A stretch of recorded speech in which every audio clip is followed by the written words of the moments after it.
Hello viewers, நீ நம்ம பார்க்க போறது கைஜூ நம்பர் 8 சீசன் 1 எபிசோட் 4.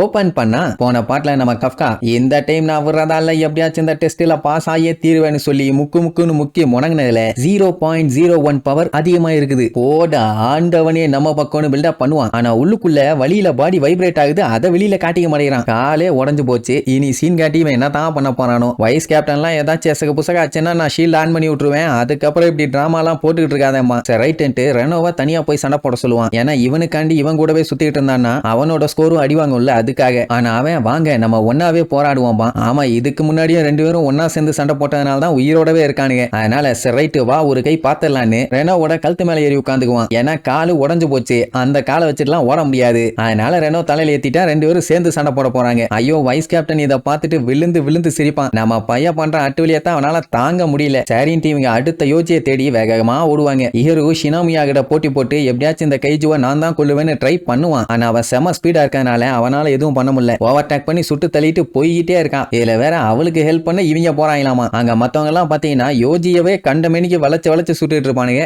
எப்படி கொல்லணும்னு தெரியல, அதனால இஷ்டத்துக்கு சுட்டு தள்ளிட்டு இருக்கானுங்க. ஆனா அவ போற போக்குல போட்டு தள்ளிட்டு போயிட்டே இருக்கிறதுனால எல்லாருமே மிரண்டு போயிட்டானுங்க. எப்படி இவ இப்படி இருக்கான்னு. அப்படியே அவ வெப்பனை யூஸ் பண்ணாட்டியும் கூட கையில கிடைக்கிற ஆயுதத்தை யூஸ் பண்ணி பொலந்து கட்டிட்டு போயிடுறான். அடுத்து இவ ஹோஞ்சுவை நோக்கி தான் போயிட்டு இருக்கா. அதை காலி பண்ணிட்டா முடிஞ்சேன்ன உடனே பாம்பெல்லாம் போட்டு கதற விட்டுட்டு இருப்பா. அந்த இடமே புல்லுத்தி கிளம்பும். அப்படியே பிளைங்லயே வந்து அதோட வாயிலேயே நின்னுகிட்டு வாய்க்குள்ளேயே ஒரு போர்டு போடுவா. சோலே முடிஞ்சு. இவ்வளவு ஈஸியா கொள்ளுவான்னு யாருமே எக்ஸ்பெக்ட் பண்ணல. ஏன்னா நல்லா ட்ரெயின் ஆன ஒரு டிஃபென்ஸ் ஃபோர்ஸ் ஆளால மட்டும்தான் இவ்வளவு சூப்பரா பெர்ஃபார்ம் பண்ண முடியும். ஆனா இப்பதான் அவன் வந்து ஜாயினே பண்றா. ஆனா அதுக்குள்ளேயே இந்த போர்டு போடுறான். சோ எக்ஸாமோட கடைசி லெவல் ஒரு வழியா முடிஞ்சது. கஃப்கா தான் புலம்பி தள்ளுவான். சின்ன புள்ளன்னு நினைச்சேன், சீரிப்பாஞ்சு அடிக்கிறாளே. சரி எல்லாம் முடிஞ்சுன்னு சொல்லி அங்கேயே கவுந்துருவானுங்க. இந்த மேட்ச் இந்த அளவுக்கு சீக்கிரமா முடியும்னு வைஸ் கேப்டன் எதிர்பார்க்கவே இல்லை. நல்லா ரொம்ப நேரத்துக்கு நடக்கும்னு சொல்லி எதிர்பார்த்தாங்க. பண்ண வேலையெல்லாம் வேஸ்டா போச்சு. மீனாவே அந்த ஷினோமியாவை பார்த்துட்டு பாராட்டுவா. பரவாயில்ல, அவன் மத்தவங்களை விட நல்லா ஸ்ட்ராங்காவும் ஃபாஸ்டாவும் இருக்கான்னு. ஆக்சுவலா இந்த டெஸ்ட்ல ஒரு 30 பேர்த்துக்காச்சும் ஊத்திக்கும் நினைச்சான். ஆனா எல்லாருமே பாஸ் ஆயிட்டாங்க. ஷினோமியா மட்டும் இல்லைன்னா இந்நேரத்துக்கு ஏகப்பட்ட பேர் ஹாஸ்பிட்டல்ல கவுந்திருப்பானுங்க. அவளுக்கு இருக்க டேலண்ட்டுக்கு கண்டிப்பா ஒரு நாள் இல்ல ஒரு நாள் இந்த நாட்டுல ஒரு முக்கிய புள்ளியா பெரிய சாதனை பண்ணுவா. அதுல எந்த சந்தேகமும் இல்லைங்கிற மாதிரி சொல்லுவான். இங்க இவன் போட்டு தள்ளிட்டு வானத்தை பார்த்து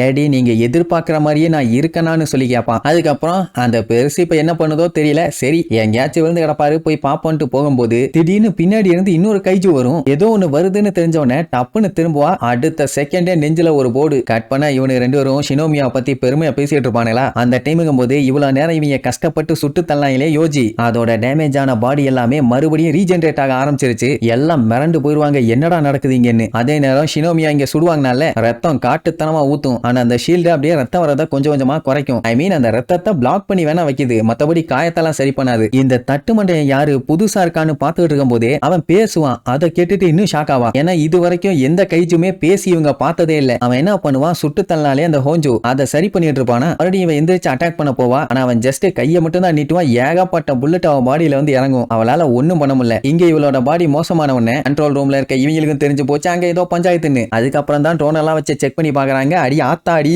எல்லாம் பழையபடி எந்திரிச்சு வந்துட்டு இருக்குது அடின்னு. ஆமா, இப்படி ஒரு தட்டு மண்டையா வந்திருக்கான். அங்க எக்கச்சக்க ட்ரோன்ஸ் இருந்துச்சு இல்ல. எப்படி இவங்க ரெண்டுத்தையும் பார்க்காம விட்டாங்க. இவ எவ்வளவு முக்கியமான ஆளு, ஒரு ட்ரோன் கூட வாங்க இல்ல. ஏன் இவ்வளவு நேரம் பார்த்துட்டு இருந்த அந்த ட்ரோனையே காணுமே. அவளும் எவ்வளவோ முக்குன்னு முக்கி எந்திரிச்சு பார்த்தா அவளால முடியல. இப்ப என்ன டெஸ்ட் முடிஞ்சு போச்சு. இதெல்லாம் அடிஷனலா வர பஞ்சாயத்து. சோ எல்லாத்தோட ஷீல்டையுமே ஆக்டிவேட் பண்ண சொல்லிட்டு மீனா வைஸ் கேப்டனோட ஸ்பாட்டுக்கு கிளம்பிடுவா. இப்போ ஹோஞ்சு மறுபடியும் எந்திரிச்சு வந்துருச்சு. ஆப்போசிட்ல வேற இவ முடியாம முக்கிட்டு இருக்கா. என்ன பண்ணணும், எந்திரிச்சு எஸ்கேப் ஆகி ஓடணும். இதுல வேற பில்டப் இதை போட்டு தரலன்னா பல பேர் உயிருக்கு ஆபத்துன்னு. அதான் பெஸ்ட் ஆபீசர்ஸ் எத்தனை பேர் இருக்காங்க. இதுவே இவங்களுக்கு வச்ச டெஸ்ட். ஏதோ மக்களை காப்பாத்துற மாதிரி பில்டப் பண்ணிட்டு ரத்தத்தெல்லாம் அந்த சூட்டு கொஞ்சமா அப்படியே கண்ட்ரோல் பண்ண உடனே என்னால முடியும், நான் கட்சி வரைக்கும் சண்டை போடுவேன், நான் சிங்க பொண்ணு தங்க பொண்ணுன்னு பில்டப் பண்ணவளுக்கு ஒத்தியே அடிதான். செவுத்துல போய் ஷானி மாதிரி ஷக்குன்னு ஒட்டிக்குவா. இவ்வளவு நேரம் மாஸ்க் காட்டிட்டு கடைசியில வந்து செருப்படி வாங்கிட்டா. இவ்வளவு பண்ணவளுக்கு மூளை இல்லாம போச்சு. ஆனா அதுக்கு ஒரு ரீசன் இருக்கு. அவளுக்கு தோக்க கூடாதுன்னு ஒரு எண்ணம். ஏன்னு கேட்டீங்கன்னா ஒரு பிளாஷ்பேக். என்னன்னா சின்ன பொண்ணா இருக்கும்போது கிளாஸ்ல இவ தான் எப்பவுமே டாப்பரா வருவா. அப்ப பாத்தீங்கன்னா சுத்தி ஏகப்பட்ட பசங்க பொண்ணுங்கன்னு எல்லாருமே அவங்க அப்பா அம்மா கூட வந்திருப்பாங்க. பாஸ் ஆனதுக்கெல்லாம் அவங்க பசங்களை பாராட்டிட்டு இருப்பாங்க. ஆனா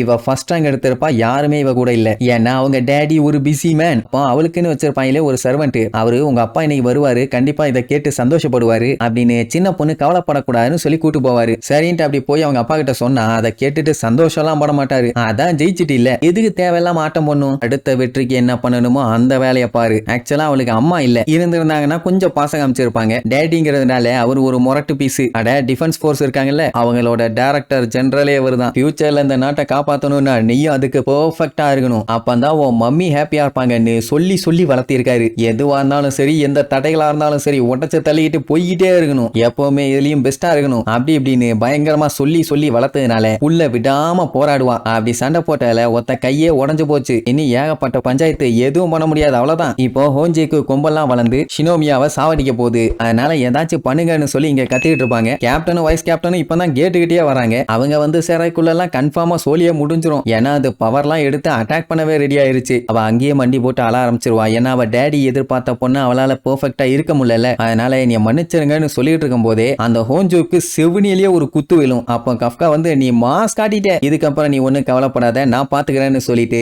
பையன் அப்படியே கைச்சுவா மாதிரி நிப்பானா. அதை பார்த்தோன்னு அப்படியே வாய பொளந்துருவா. யோ கிளவா, என்னையா என்னென்னமோ பண்றேன்னு. அதே நேரம் மத்த கண்டஸ்டன்ட்ஸ் எல்லாருமே பாதுகாப்பான இடத்தை நோக்கி வேகமா போயிட்டு இருக்காங்க. எல்லாருமே நல்லா தான் இருந்தாங்க. இப்ப நிறைய பேருக்கு அடிபட்டுருச்சு. அதனால நம்ம ஆரம்பத்துல இருந்து பாத்துக்கிட்டு இருக்க மெயின் ஆளுகள்லாம் நின்னு சண்டை போட்டுட்டு இருப்பாங்க. ஆனா மிச்சம் இருக்க பார்ட்டிசிபென்ட்ஸ் எல்லாருமே திருச்சு ஓட ஆரம்பிச்சிருவாங்க. ரெனோ வந்துட்டு சீனியர் வாங்க போயிடலான்னு சொல்லி திரும்புவான். பார்த்தா ஆளை காணும். அவர் தான் அங்க சண்டை போட போயிட்டாரு. ஐயோ இந்த கிறுக்கு மாக்கா உருவம் மாறிட்டானா என்னன்னு தெரியலையே, மாறினானா நம்மளையும் சேர்த்து வச்சலாம் போட்டு தள்ளிடுவாங்க. எவ்வளவு சொன்னாலும் இந்த ஆளு கேட்க மாட்டான் போலன்னு சொல்லி அவரை தேடி வேகமா ஓடுவான். இங்க ஷினோமியா பயங்கர ஷாக்ல இருக்கா. எது நீங்க ஒரு கைஜுவான்னு. கஃப்கா அப்படியே திரும்பி வில்லத்தனமா லுக் விட்டுட்டு இக்கரு ஷினோமியா நான் சொல்றத கேளுன்னு டெரரா வாய்ஸ் எடுப்பான். ஆனா அடுத்த செகண்ட் கால்ல விழுந்து ஆத்தா அம்மா ஆத்தாடி, இந்த மேட்டரை மட்டும் யார்ட்டையும் சொல்லிடாதமா, என்னைய படுக்க போட்டு பாட கட்டிடுவானுங்க, நம்ம வேணா ஒரு டீல் வச்சுக்குவோம் ஓகே அப்படின்னு இருக்கும்போது பின்னாடி இருந்து அந்த கைஜு அதோட பவரை வச்சு அட்டாக் பண்ணும். அசால்ட்டா தட்டி விட்டுருவான். அடுத்து இவன் பவர் எடுத்து அட்டாக் பண்ண ரெடி ஆவான். அந்த பவரை இவங்க மானிட்டர் பண்ணிடுவாங்க. அந்த ஹோஞ்சோவோட டேஞ்சர் லெவல் வந்து 6.4. ஆனா இப்ப வந்து இருக்க கைஜுவோட லெவல் 9.8. இது வரைக்கும் இப்படி ஒரு பவர் லெவலை இவங்க பார்த்தது இல்ல.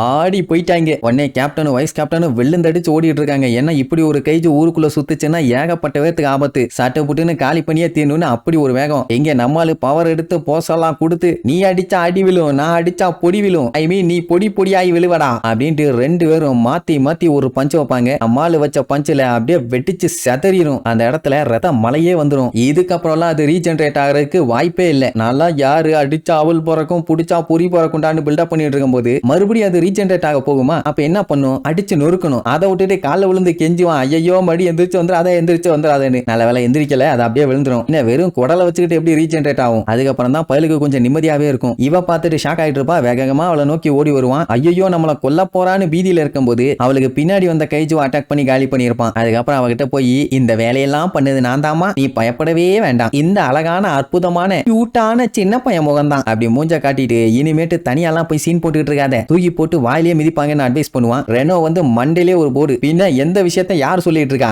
இவன் மாட்டினானா இவனைத்தான் படுக்க போட்டு இருப்பானுங்க, எதுக்கு கைஜுவா மாறீங்கன்னு வாங்குவாங்கன்னு வாங்குவான். அந்த டைம் ஷினோமியாவால முடியாம அங்கேயே மயக்கம் போட்டு விழுந்துருவாளா. ரைட், இதுக்கப்புறம் நம்ம இங்க இருந்தா பஞ்சாயத்து அங்க இருந்து கிளம்பிடுவாங்க. அப்போ கேப்டன் வைஸ் கேப்டன் எல்லாம் வந்து செக் பண்ணி பார்த்துட்டு ஆடி போயிருவாங்க, அசந்து போயிருவாங்க. ஏன்னா இப்படி ஒரு அட்டாக் பண்ணோம்னா நாட்டி நரம்பு கை காலு மூக்கு முதுகுன்னு எல்லா இடமும் வெறி ஊறி போய் சொறி ஊறி போய் தான் இருக்கணும். அப்படி ஒரு அடி. இதுக்கு முன்னாடியே இதே மாதிரி ஒரு சம்பவத்தை பார்த்தாங்க. அதான் நம்ம கஃப்கா முறையா மாறினப்ப வச்சு செஞ்சானே ஒரு 8 கால் பூச்சி, அதுதான் இப்ப அதுக்கு அடுத்தது இங்கதான் பாக்குறாங்க. அப்ப கடைசியா தப்பிச்ச அந்த 3 பேர்த்தையும் சொல்லுவாங்க. அதான் கஃப்கா, ரெனோ, ஷினோமியா. சரி எல்லாரும் தப்பிச்சிட்டாங்க, ஆனா யார் இந்த வேலையை பண்ணான்னு தெரியணுமே. கண்டிப்பா ஷினோமியா இதை பண்ணிருக்க வாய்ப்பே இல்லைன்னு அடிச்சு சொல்லுவாங்க. அவ ஸ்ட்ராங் தான், அதெல்லாம் இல்லன்னு சொல்லல, ஆனா இந்த அளவுக்கெல்லாம் வெறித்தனமா அடிச்சு காலி பண்ண வாய்ப்பே இல்ல. அப்ப யாரோ ஒருத்தர் பண்ணிருக்காங்க. சோ வைஸ் கேப்டன் பயங்கரமா யோசிப்பான், அந்த கருப்பாடு டெஸ்ட்டுக்கு வந்த ஒரு ஆள் தான். இங்க உனக்கு கட்டு போட்டு படுக்க போட்டாச்சு, இந்த மாதிரி ஷினோமியாக்கு பெஸ்ட் ட்ரீட்மெண்ட் கொடுத்துட்டு இருக்காங்கன்னு ரெனோ சொல்லுவான். கட்டுப்பாயி காட்டு கத்துவான். ஏன்னா அடிச்சது பூரா இவன், அவளுக்கு என்னடா ட்ரீட்மெண்ட்னு அந்த மேட்ரு வெளியில யாருக்கும் தெரியாது. அண்ட் அது மட்டும் இல்லாம இவனை விட அவளுக்கு அடி ஜாஸ்தி. சரின்ட்டு கொஞ்சம் சென்டிமெண்டா பேசுவான். அண்ட் ரெனோ இல்லன்னா இவ்வளவு தூரம் வந்திருக்க மாட்டான்ல, அவனுக்கும் தேங்க்ஸ் சொல்லுவானா. இப்படி இவங்க பேசிட்டு இருக்க எல்லாத்தையுமே மீனா ஓரமா நின்னு கேட்டுட்டு தான் இருப்பா. அதுக்கப்புறம் கிக்கோரு ஷினோமியாவை காப்பாத்தினது நம்ம ரெனோ தானே, அதாவது அவன் தான் கடைசியா தூக்கிட்டு வந்திருப்பான். அதனால அவனுக்கு தேங்க்ஸ் சொல்லுவா. ஏன்னா அவங்க காப்பாத்தணும்னு அவசியமே இல்ல, ஆனா காப்பாத்தி இருக்கான். அதுக்கு மட்டும் தேங்க்யூ சொல்லிட்டு கிளம்பிட்டா இவனை கண்டு கூட இல்ல. அவனும் பேச ட்ரை பண்ணலான்ட்டு போவான். ஆனா இப்பதான் டெஸ்ட்ல ஏதோ ஒன்னு ட்ரை பண்ணிருக்கான். ஒரு நல்ல ஆபீசர் ஆயிட்டு அதுக்கப்புறம் அவகிட்ட போய் பேசிக்குவோம் அப்படின்ட்டு விட்டுருவான். இங்க ஷினோமியாக்கு ட்ரீட்மெண்ட் போயிட்டு இருக்குது. அவ இன்னுமே அவங்க அப்பாவை நினைச்சுதான் இனிய மன்னிச்சிருங்க டாடி